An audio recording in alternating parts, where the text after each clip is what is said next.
اعوذ باللہ السمیع العلیم من الشیطان الرجیم بسم اللہ الرحمن الرحیم۔ آج چند دوستوں کے مابین انٹرپول پولیس کے حوالے سے گپ شپ ہوتی رہی اور یہ سن کر کافی تعجب بھی ہوا کہ انٹرپول دنیا کی واحد پولیس فورس ہے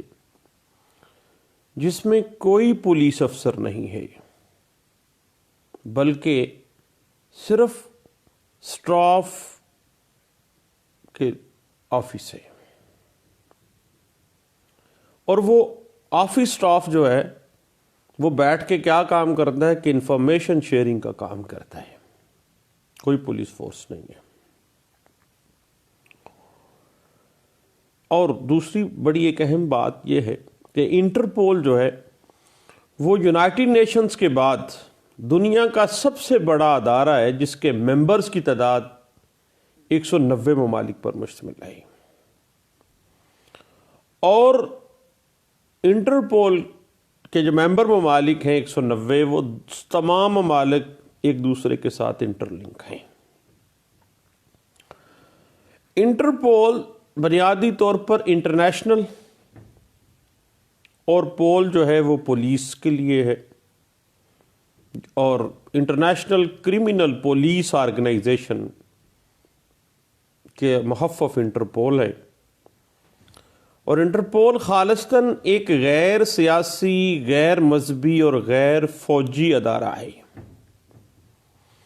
جیسے پہلے بھی ہم نے بات کی کہ یونائٹڈ نیشنز کے بعد سب سے بڑا ادارہ جو ہے وہ انٹرپول ہے، اور ممبر ممالک کی تعداد 190 ہے، جبکہ نان ممبر ممالک میں زیادہ تر بادشاہت رکھنے والے ممالک اور کم آبادی رکھنے والے ممالک ہیں۔ مثلا جہاں پہ اتھارٹیو سسٹم ہے، سلطانی طرز حکومت ہے، کم آبادی والے ممالک ہیں، مثلا شمالی کوریا ہے، پالاؤ ہے، سولمن ہے، آئس لینڈ ہے، توالو ہے، کربتی ہے، یہ چھوٹے چھوٹے ممالک جو ہیں، یا ویسے ممالک جہاں پہ اتھارٹیو سسٹم آف گورنمنٹ جو ہے، فارم آف گورنمنٹ وہاں پہ ہے۔ اب پاکستانی جو پرسپیکٹو میں اگر دیکھیں تو پاکستان بھی انٹرپول کا ممبر ہے، اور بین الاقوامی قوانین کی پاسداری کرتے ہوئے بھوٹان، تاجکستان اور تائیوان ابھی تھوڑا عرصہ پہلے انٹرپول کا ممبر بنے ہیں۔ پہلے بھوٹان، تاجکستان اور تائیوان جو ہیں خواہ چھوٹے ممالک ہیں، یہ نہیں تھے، لیکن اب انٹرنیشنل لاز کی پابندی کے ضمن میں یہ ممالک بھی ابھی ریسنٹلی ہی انٹرپول میں شامل ہوئے ہیں۔ اب انٹرپول کا جو ہیڈ کوارٹر ہے، جہاں پہ بیٹھ کے انٹرپول کا آفس سٹاف کام کرتا ہے، چند افراد پہ مشتمل، وہ فرانس کے شہر پیرس کے اندر ہے، اور انٹرپول کا کام دنیا بھر میں جرائم پیشہ افراد کے بارے میں دفتروں میں بیٹھ کے سراغ لگانا ہے۔ چونکہ انٹرنیشنل لا کے مطابق کسی ملک کی پولیس دوسرے ملک کے اندر کارروائی کرنے کا اختیار نہیں رکھتی ہے، پوری دنیا میں ایک ایسا پولیس کا ادارہ قائم کیا گیا جو ہر ملک میں مشترکہ طور پر کارروائی کر سکتا ہے۔ یہ پولیس فورس نہیں ہے، اسٹاف آفس ہے، لیکن اس کے 190 سے زائد ممبران ہیں، ممالک اس میں شامل ہوئے ہیں، اور انٹرپول کا ہر ملک میں اپنا ایک سب آفس ہے، اور اس سب آفس کے اندر اس کا انٹرپول کا اپنا نمائندہ، یعنی جس کو بیورو کہا جاتا ہے، وہ تعینات ہوتا ہے۔ اور ایک بات ذہن میں رکھیے گا کہ انٹرپول کے جو سیکرٹری جنرل ہیں وہ رونلڈ نیبل ہیں، اور جو صدر ہیں انٹرپول کے وہ سنگاپور کے کھوبون، ایک ریٹائرڈ پولیس آفیسر ہیں، وہ فی الوقت کام کر رہے ہیں۔ البتہ انٹرپول انسانی جذبے کے تحت پوری دنیا میں جرائم کا خاتمہ کرنا چاہتا ہے، اور یہی بات اس کے کمپوزیشن، اس کی کانسٹیٹیوشن کے بنیادی مقاصد میں سے ایک ہے۔ انٹرپول پوری دنیا میں جرائم پیشہ افراد کا پیچھا کرتی ہے اور انہیں اس متعلقہ ملک کے حوالے کر دیتی ہے جہاں پر وہ جرائم پیشہ بندہ ریکوائرڈ ہوتا ہے۔ انٹرپول پر جن جرائم کا خاتمہ عائد کرنے کی ذمہ داری عائد ہوتی ہے ان میں دہشت گردی ہے، آرگنائزڈ کرائمز ہیں جن میں انسانی اسمگلنگ ہے، قتل ہے بڑے لیول پہ، یہ تمام۔ اس کے علاوہ جنگی جرائم ہیں، ابھی کاپی رائٹس بھی اس زمرے میں آ گئے ہیں، غیر قانونی ادویات ہیں، منشیات وغیرہ بنانا، منشیات کا پھیلاؤ کرنا، ہتھیاروں کی اسمگلنگ کرنا، بڑے پیمانے پہ منی لانڈرنگ کرنا، بچوں پر جنسی تشدد کرنا، ان کی ویڈیوز بنانا، فراڈ، میگا فراڈز کے زمرے میں جو چیزیں آتی ہیں وہ بھی انٹرپول اس پہ دیکھتا ہے، اور آئی ٹی کے جو انفارمیشن ٹیکنالوجی کے کرائمز ہیں اور کرپشن ہے یا پراپرٹی کرائم وغیرہ بھی انٹرپول کے زمرے میں ہی آتے ہیں۔ اب بات آ جاتی ہے کہ انٹرپول جو ہے، ابھی پچھلے دنوں ایک عیسائی بتا رہے تھے کہ پاکستان میں انٹرپول ہر سال تقریباً ہزاروں کی تعداد میں نوٹس جاری کرتا ہے، اسی طرح مختلف نوٹسز جاری ہوتے ہیں، ان کی نیچر کے حوالے سے بھی ہم بات کرتے ہیں۔ لیکن بات اس طرح سے ہے صاحب کہ انٹرپول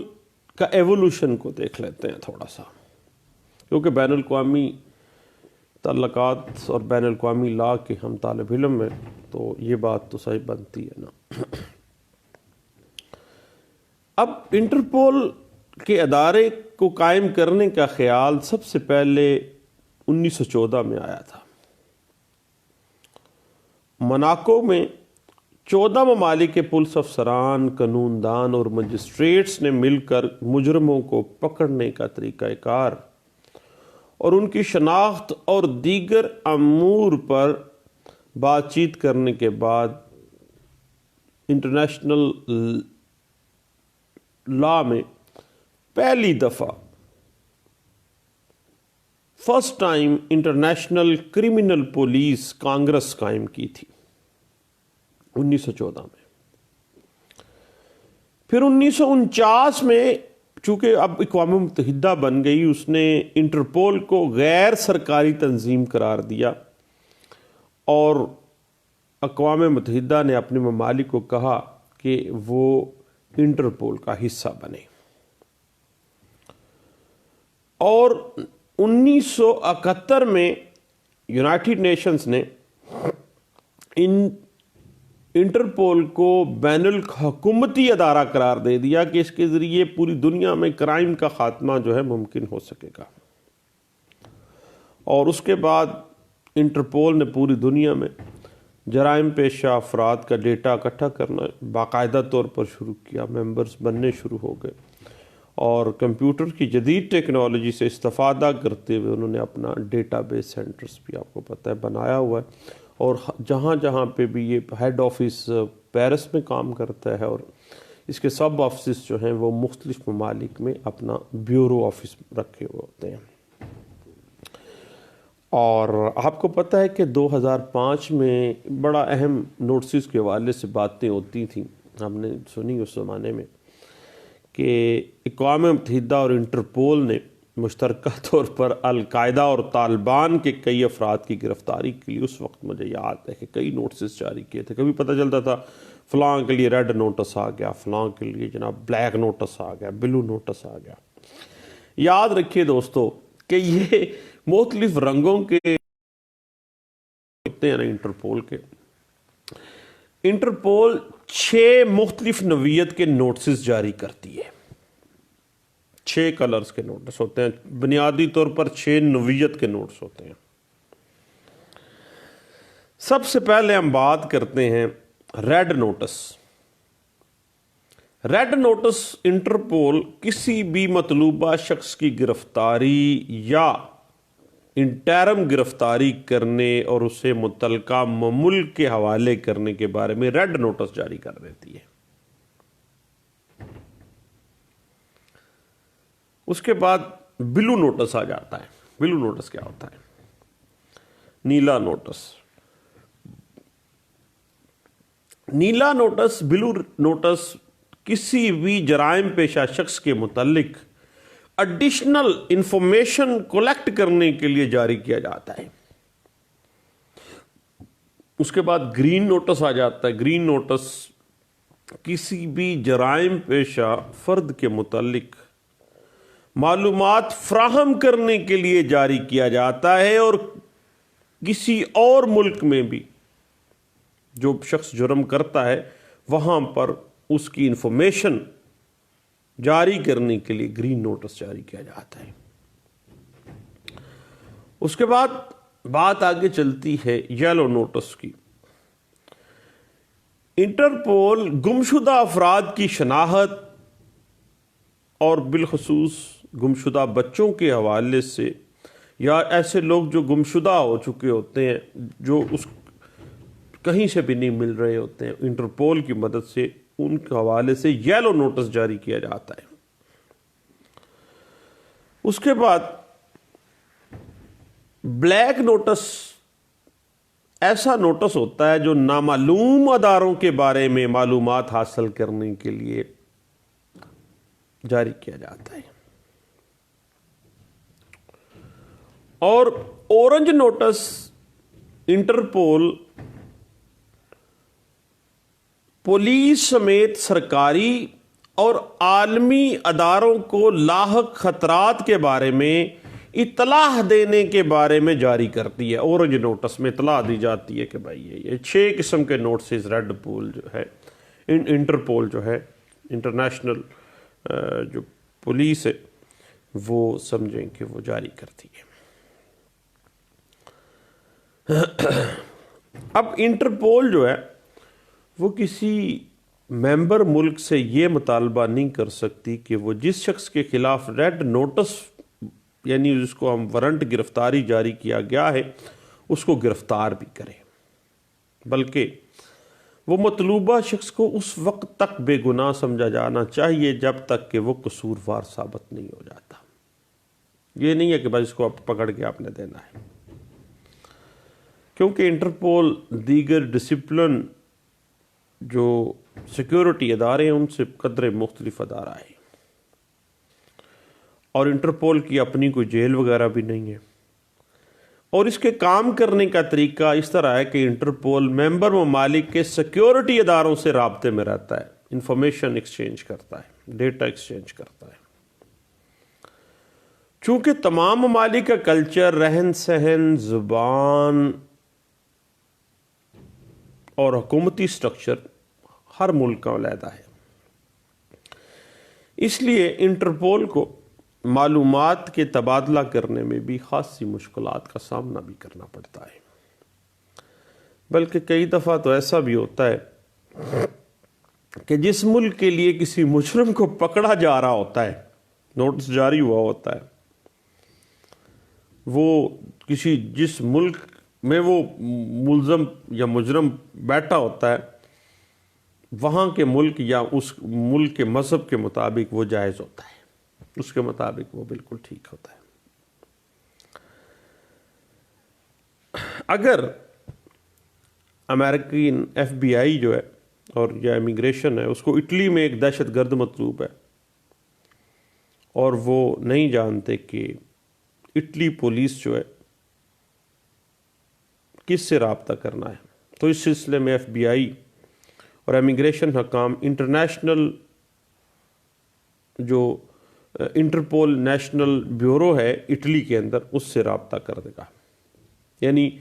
190 ممالک اگر ممبر ہیں انٹرپول کے تو 190 بیورو آفسز انہوں نے بنائے ہوتے ہیں۔ اب انٹرپول نیشنل بیورو اٹلی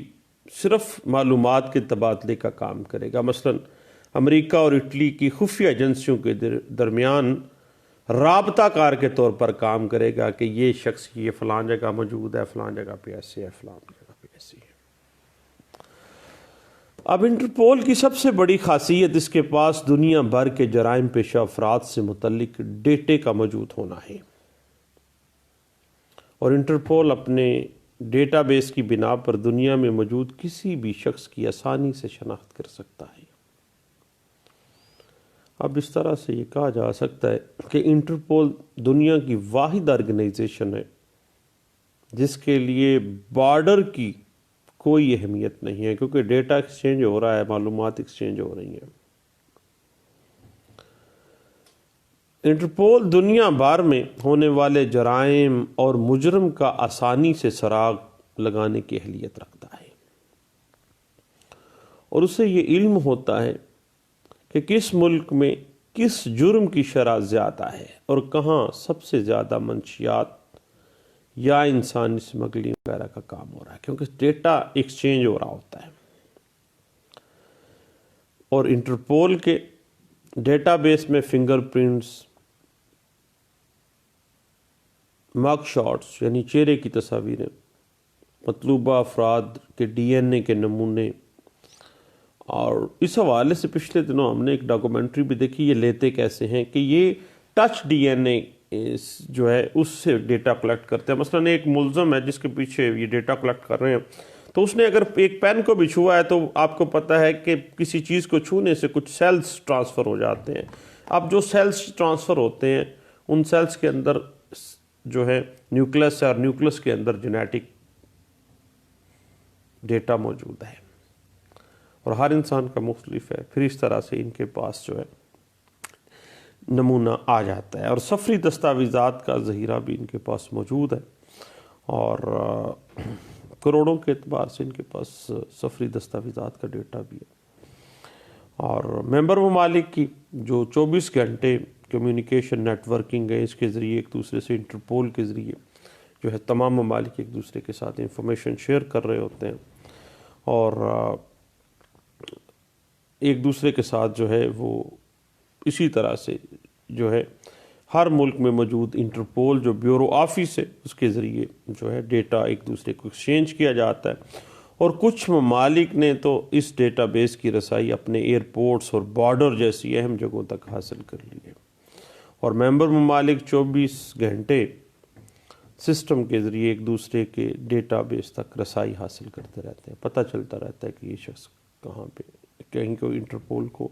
کے ساتھ اس کا کیا لنک ہے، کس طرح سے یہ بندہ کوئی جرم کر کے کہاں، اور کسی بھی بڑے حادثے، دہشت گردی، بڑے پیمانے پر قتل و غارت، کسی لیڈر کے قتل کی صورت میں انٹرپول کی انسیڈنٹ رسپانس ٹیم جو ہے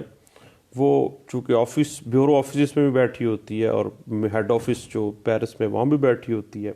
تو متاثرہ ممالک کو فوری طور پر یہ بھیج دیتی ہے، اور یہ ٹیم جو ہے متاثرہ ممالک کے سیکورٹی اداروں کو اپنی ماہرانہ رائے بھی دے دیتی ہیں کہ اب یہ ڈیٹا آپ کے پاس آ گیا، اب اس طرح سے آپ اس کو استعمال کریں، اور اپنے ڈیٹا بیس تک مکمل رسائی فراہم کر دیتی ہے، اور شک کی بنا پر ہی کسی شخص کو شناخت بھی کر دیتی ہے، اس کا ڈیٹا پرووائڈ کرتی ہے، اور اس طرح سے مختلف ٹیموں کی شکل میں جو ہے نا یہ مختلف معاملات میں چلتے ہیں۔ اور یاد رکھیے گا کہ انٹرپول کا جو سٹاف جو آفس میں کام کرتے ہیں ان سب لوگوں کا چونکہ ڈیٹے کے ساتھ کنیکٹ ہوتے ہیں، ان کے اہلکار جتنے بھی ہیں ان کے دنیا بھر میں ایک ہی پاسپورٹ کے اوپر وہ سفر کرتے ہیں، اور ان کو پوری دنیا میں کہیں بھی انٹری ہونے میں، داخل ہونے پہ کوئی پابندی نہیں ہے، اور نہ ہی ان کو کوئی دشواری ہوتی ہے۔ فوری طور پر وہ ڈیٹا بھی ایکسچینج کر دیتے ہیں، خود بھی فوری طور پر، ایک ہی پاسپورٹ ہوتا ہے، کہیں بھی جا سکتے ہیں۔ اب ہم آ جاتے ہیں پاکستان کے اندر انٹرپول کا جو نیٹ ورک ہے وہ کس طرح سے کام کر رہا ہے۔ تو پاکستان کے اندر اسلام آباد Interpol national central bureau NCB for Pakistan جو ہے ایک ادارہ ہے، اور یہ FIA کا حصہ ہے، فیڈرل انویسٹیگیشن ایجنسی کا حصے کے طور پہ کام کر رہا ہے، اور یہ ادارہ جو ہے NCB جو ہے یہ ملک کے 4 صوبوں میں اپنی برانچز رکھتا ہے. مثلا جہاں FIA کا صوبائی ہیڈ کوارٹر موجود ہے نا، وہیں ساتھ ہی انٹرپول کا آفس بھی موجود ہی ہوتا ہے. اور اسلام آباد انٹرپول آفس میں 15 کے قریب تقریباً، اب تو تعداد کچھ بڑھ بھی گئی ہے، مختلف سیکشنز کے طور پہ یہ کام کر رہے ہوتے ہیں. مثلا یورپ سیکشن ہے، امریکہ سیکشن ہے، مڈل ایسٹ ہے، ایشیا، افریقہ، مختلف لوگ جو ہے نا، لوگ ڈیٹا بیس کے مطابق کام کر رہے ہوتے ہیں. اور پاکستان چونکہ 9/11 کے بعد آپ کو پتہ ہے کہ عالمی دہشت گردی کا شکار بھی رہا، افغان جنگ کی وجہ سے خاصی اہمیت، جیو اسٹریٹجک اہمیت کا حامل ہو گیا ہے. اور گزشتہ اگر ہم دیکھیں تو 1-2 دہائیوں سے پاکستان کا انٹرپول سے رابطہ بھی رہا ہے، اور انٹرپول نے پاکستان میں جرائم پیشہ افراد کا ڈیٹا بیس بنانے میں بھی خاصی مالی اور ٹیکنیکل معاونت بھی فراہم کی ہے. انٹرپول نے FIA کے تمام مراکز کو اپنے ڈیٹا بیس تک رسائی دی ہے، اور پاکستان کے قانون نافذ کرنے والے اداروں کی کارکردگی بڑھانے کے لیے تربیت میں معاونت بھی کئی دفعہ مختلف پیکجز کے ذریعے کی ہے. اور آپ کو پتہ ہے کہ انٹرپول نے FIA کے جو مختلف مراکز ہیں اس کی کارکردگی بڑھانے کے لیے ہمیشہ سے فنڈنگ بھی کی ہے. اور آپ کو پتہ ہے کہ FIA نے اور جو ہے جو بھی مطلوبہ شخص ہوتے ہیں وہ اس تک رسائی کا ڈیٹا جو ہے وہ FIA کو پرووائڈ کیا جاتا ہے، اور وہ اس شخص تک جو ہے وہ اس کو پکڑنے کے لیے فوری طور پر جو ہے وہ معاملات کیے جا سکتے ہیں. اب یہ چند باتیں تھیں جو کہ انٹرپول کے حوالے سے ہو رہی تھیں. انٹرنیشنل لا کے طالب علم ہیں ہم لوگ، اور جو بھی شخص کہیں بھی جرم کر کے کہیں بھی چھپ جاتا ہے تو اس کا ڈیٹا ایکسچینج کیا جاتا ہے، اور ریکی کی جاتی ہے کہ وہ کس جگہ پہ کہاں پہ آج کل پایا جاتا ہے. البتہ بات یہی ہے کہ امریکہ سے خفیہ معلومات کا تبادلہ جو ہے وہ کافی حد تک خطرناک بھی ہو سکتا ہے ملک کی سیکیورٹی کے حوالے سے. لیکن چونکہ گلوبل ولیج بن چکی ہے پوری دنیا، اور وقت کی ایک اہم ضرورت بھی ہے، لیکن ڈیٹا شیئرنگ جو ہے اس کے چکر میں سیکیورٹی کنسرنز بھی ہوتے ہیں. لیکن انٹرپول ایک ایسا ادارہ ہے جو کہ چونکہ جرائم کی سرکوبی کے لیے ہمیشہ سے بہت زیادہ، اور اقوام متحدہ کے بعد سب سے بڑا ادارہ ہے. البتہ کوئی پولیس فورس نہیں ہے، 190 سے وہ زیادہ ممالک اب ہو گئے ہیں اس کے ممبران ہیں، اور ہر ممبر ملک کے اندر یہ بیورو آفس رکھتا ہے، اور اسٹاف ہی ایک دوسرے کے ساتھ تمام ممالک کا جو ہے وہ ڈیٹا شیئر کر رہے ہوتے ہیں. تو یہ کنفیوژن تھی بعض دوستوں کے حوالے سے، تو انہوں نے کہا کہ جی پولیس فورس ہے اور یہ وہ. میں نے کہا کہ اس حوالے سے ہم کیوں نہ کوئی گپ شپ لگائیں، اور پھر سب دوستوں کو پتہ چل جائے گا انشاءاللہ. لیں دوستو، دعاؤں میں یاد رکھیے گا. آج ہم نے انٹرپول کے فنکشنز، اس کی ایوولوشن جو ہے انٹرنیشنل لا میں کہاں 1914 سے شروع ہوا اور کس طرح سے موجودہ ڈیولپمنٹ تک پہنچا، اس کے جو نوٹسز جاری ہوتے ہیں ان کی نیچر، ان کے کلرز کے حوالے سے ہم نے بات کر لی. اور پاکستان میں جو ادارہ FIA کے انڈر ان کا بیورو کام کر رہا ہے، جو کہ اسلام آباد Interpol national central bureau for Pakistan NCB کا ادارہ جو ہے وہ FIA کے ساتھ ایفیلیٹڈ ہے، بلکہ FIA کا ایک حصہ ہی اس کو تصور کیا جاتا ہے. تو ہم نے یہ کچھ گپ شپ لگائی ہے. انشاءاللہ دوبارہ ملتے ہیں کسی اور ٹاپک کے ساتھ. دعاؤں میں البتہ یاد رکھیے گا. اللہ حافظ.